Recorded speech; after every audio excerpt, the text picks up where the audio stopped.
The Seattle Mariners blow out the Atlanta Braves for a second straight day, winning 18-2 in Truist Park in the revenge of Kevin Seitzer. Let's talk about it. This is the Braves POSTCAST, your instant game reaction for the Atlanta Braves.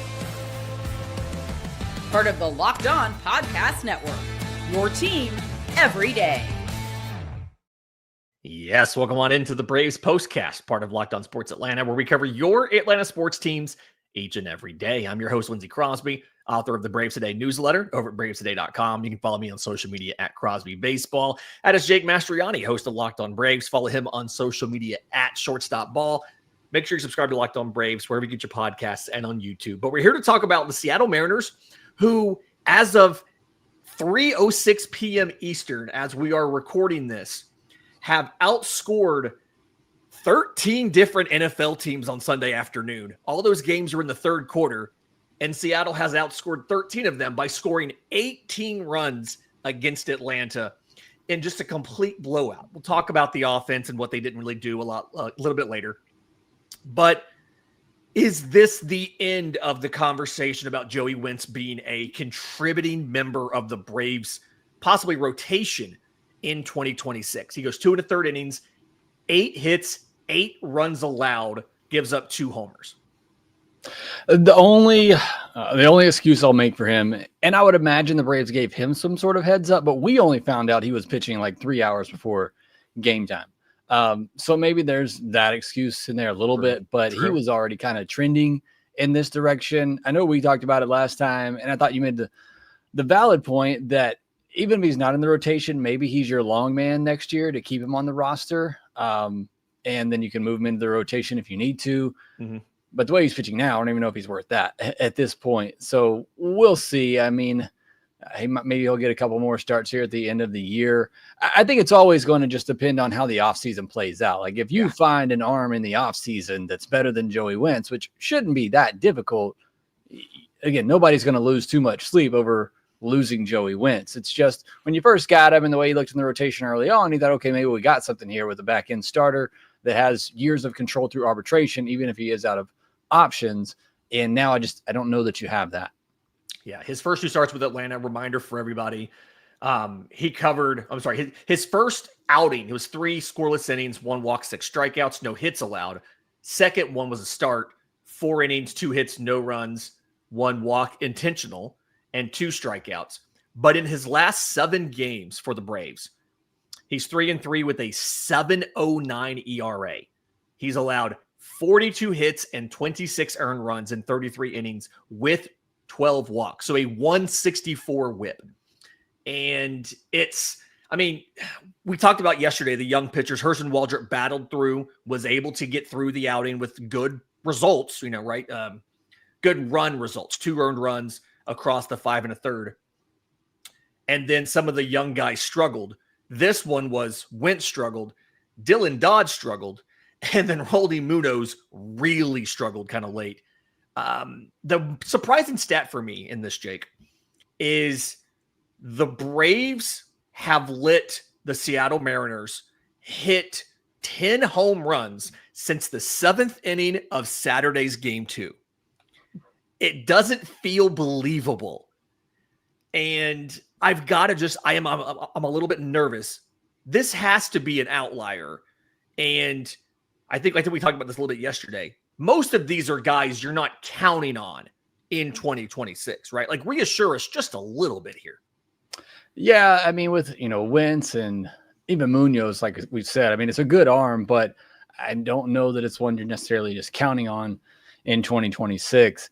I think what's frustrating for me is I looked at the pitching matchups entering this series, and I said, okay, you got Sell, you got Waldrop, you got Strider, you got a pitching staff coming in the Mariners, while, career-wise, they're really good. They've been struggling lately, and I felt pretty confident. And then you win game 1, and you get the gem out of Sale, and then these last 2 games were just complete duds. But it felt like, with as bad as the Braves pitching staff has been in this second half because of injuries, and look, I know Strider ended up not pitching today. Joey Wentz did, and it's not like Strider would have done any better with the way he's been pitching lately. But It felt like for at least one series to play a playoff contending team, you had some pitchers lined up where it felt like you could really just kind of have that feeling again. Like you're a complete team. Your offense has been doing better.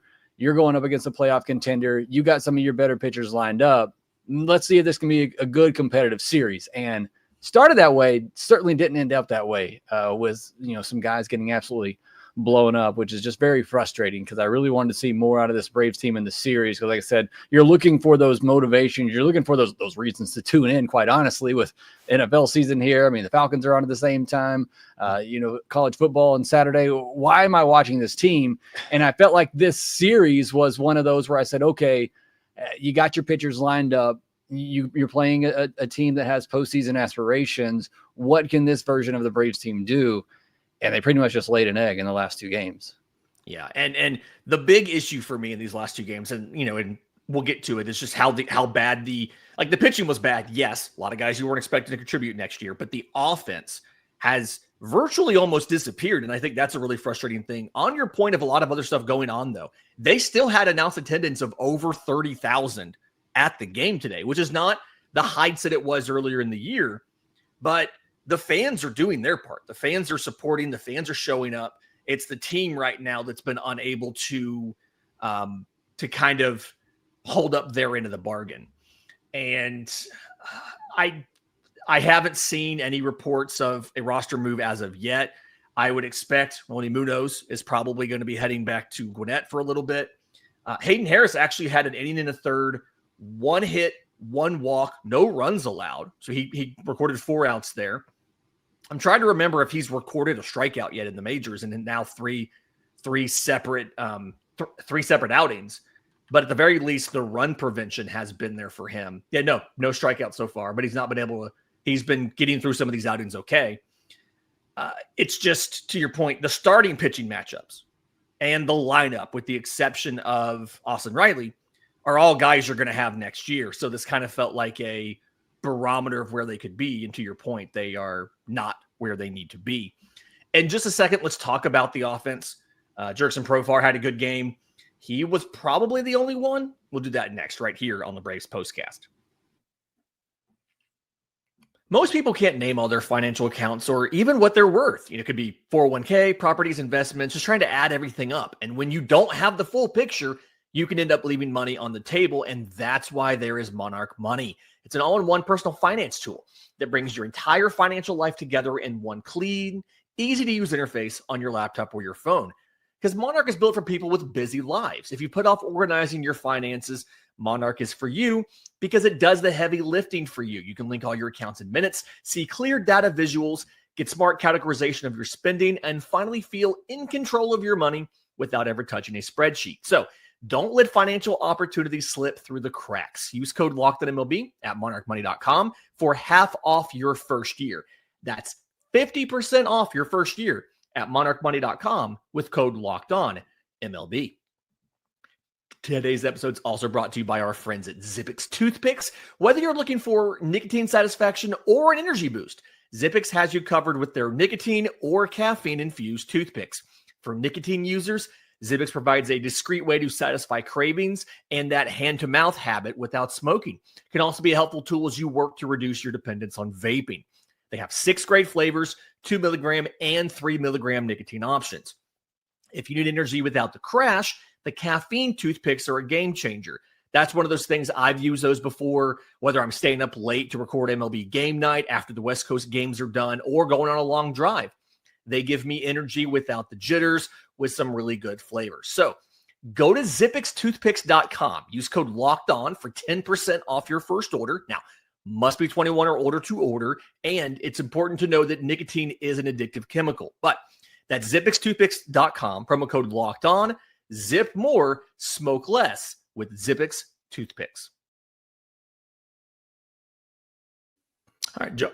All right, Jake. So Braves lose this one 18-2. They do get a last run there in the 9th inning. I'm sorry, 17-2. And that's what allows the Braves to actually have runners in scoring position. They don't have a runner in scoring position until, I want to say, either the 8th or the 9th inning. They don't get any of those hits. But outside of Jurickson Profar's home run, like we've talked on this show before about how this new approach of the offense, right? Shooting the ball the other way, shorten up the swing with 2 strikes and all of that has let them string together multiple hits and have bigger innings. But at some point in time, it feels like when you face a good starter, and I'd call Luis Castillo a good starter who has some swing and miss stuff, they just can't seem to get it done. And now we're in a and then you put up 2 runs in the course of an entire game. Yeah, it's not great, Lindsay. The obvious here, it's understatement. Yeah, it's frustrating because I think we have seen them, turn a corner here in the second half, and you've gotten some other bats in there with Profar and Kim that can do some other things for you and give you some speed element. I mean, Ozzy's been hot. He has another hit today, although he does get picked off in this one. Even Matt Olson had a really good series as well. I mean, the top of the lineup today, Ozzy, Profar, and Olson, they had 4 of your 6 hits. Nacho had another hit in this one. It's just not being able to put it together to your point, just not enough pressure early on. And even yesterday, I think they were 0 for 6 with runners in scoring position. So when you got those opportunities, just not getting those hits. And that's something they've done a better job of in the second half. But in this series in particular, and really just this entire week, weren't able to find those hits. And when they did get the big hits, like Matt Olson's home run yesterday, nobody's on base. So yeah, a bit frustrating. I mean, we talked about it. This Mariners pitching staff coming in has been really bad lately. And so you were hoping you could kind of continue on that and build on that and kind of, get this offense going again. And unfortunately wasn't really the case at all in this series. You had the big inning on Friday night where you put up, 4 runs, I think it was. So, but outside of that, I mean, it was really a disappointing series offensively up and down, even though you had some guys who had some good individual weekends and performances, just the totality of the lineup, top to bottom wasn't able to put it all together. Yeah. You scored 8 runs in the series. Seattle scored 18. And ever since that game 1 the game 1 win, you've been outscored 27-4. It's just one of those. And to their credit, that game 1 win, to your point, it was tied 1-1. They go into, I think it was the 8th inning, and it was, I think, 4 consecutive hits, bring in 3 runs. They do string them together. But outside of that, it's mostly just been powered by home runs, occasional sac fly here and there. And I think one of the 2 differences in these teams in the last 2 games of the series was, one, Seattle was getting the home runs. Like I mentioned, from 7th inning of game 2 on, they hit 10. But also, they had a bases loaded situation today, and they cleared the bases. They're able to convert those and get multiple runs. And the Braves have been stuck with a lot of singles or sac flies in those situations. Something I noticed earlier, and I want to get your opinion on this. I haven't fully figured out how I think about this. Ozzy gets picked off in this one. We've seen Michael Harris get picked off a little bit in the second half. This team is not a great base running team. And I think some of that's just the athleticism of, a Marcell Ozuna, a Matt Olson, whatever. But it feels like that's something where we talk about the loss of Ron Washington a lot. But I think that's more so the loss of an Eric Young Sr., where, having that first base coach that's been really good at getting them, managing the leads, being able to tell when the pitcher's looking over and all of that. I don't know if it's something you've noticed as well, but I thought about that today when I saw Ozzy get picked off early. Yeah, I'm going to give you a pass, Lindsay, because I know you're generally an everydayer of the podcast, but I went on a little rant about this on Friday's episode because I missed that segment. Sorry. Yeah. And this is, I mean, everybody knows, you follow me, you know how frustrated I am with the lack of stolen bases, and not even just that, just how bad they are at it. I mean, it feels like every team does it so easily against us, and we have some pretty good catchers back there. Yeah. Braves are terrible at running the bases. They're terrible at holding runners. Like those 2 just little things in particular, there needs to be more of a focus on it in the offseason, because that is generally something that you work on in the offseason and spring training. Look, I'll be honest, and I said this on the podcast, I do think, losing EY definitely hurts a little bit there, but I didn't think they were great at stealing bases when they had EY either. I mean, it was really just Ronald that carried the weight of the team and stolen bases. So, look, it's becoming more of a, baseball's made it more of an emphasis to be able to steal bases, and the Braves really haven't taken advantage of it. And they haven't really needed to in the past because they've gotten all those home runs. But if you are changing your identity to be a team that is more put the ball in play, manufacture, do the little things, but you're bad at the little things, then that's not going to work. So yeah, it's something that's really frustrated me for quite a while, and hopefully something that they address in the offseason, because Michael Harris should be stealing 20 easy. Ozzie should be stealing 20 easy. I mean, even a guy like Profar, he's not fast, but I mean, he's somebody that has shown the ability that he can steal some base this year. You keep Kim around. That's an easy 20 stolen base guy. So they have some guys up and down the order that can do things for you. I think Austin Riley, I mean, he's not a slow guy either. He should be able to steal, if Freddie Freeman can steal 20 bags, Austin Riley should be able to steal 10 bags. So it's just something that, for one, you have to be good at it to do it, and they're just not good at it, but it's something they need to get better at. Yeah. And full disclosure, I'm like halfway through the Friday mailbag. I had some stuff come up. Like, I listened to the Hassan Kim stuff. We got through the first ad break and just haven't quite finished it yet. So I'm going to get there. I'm sorry about that. All right. So real quick, we're heading now into a Cubs series. You're facing the Cubs for a second time in a week. I hate how MLB does this schedule. Shota Imanaga versus Bryce Elder in game 1. If you get the Bryce Elder you've seen recently, I don't think you're as worried about that as you have been in the past. Cade Horton versus Spencer Strider on Tuesday. You really need the Braves to have a good game there, because Cade Horton on FanDuel is the leader for Rookie of the Year right now in the betting odds. And then Chris Sale versus a TBD on Wednesday. We will be back to break down these games, let you know all about these 3 evening games. There is no Wednesday getaway game, so they're all at nighttime. But in the meantime, Jake's going to have plenty of content over on Locked On Braves. Make sure on audio you're subscribed to Locked On Braves wherever you get your podcast. Leave them a 5-star review. That'd be awesome. If you're watching on YouTube, subscribe to both Locked On Braves and Locked On Sports Atlanta right here. As we are recording, Falcons are trailing the Buccaneers 17-13 to end the third quarter.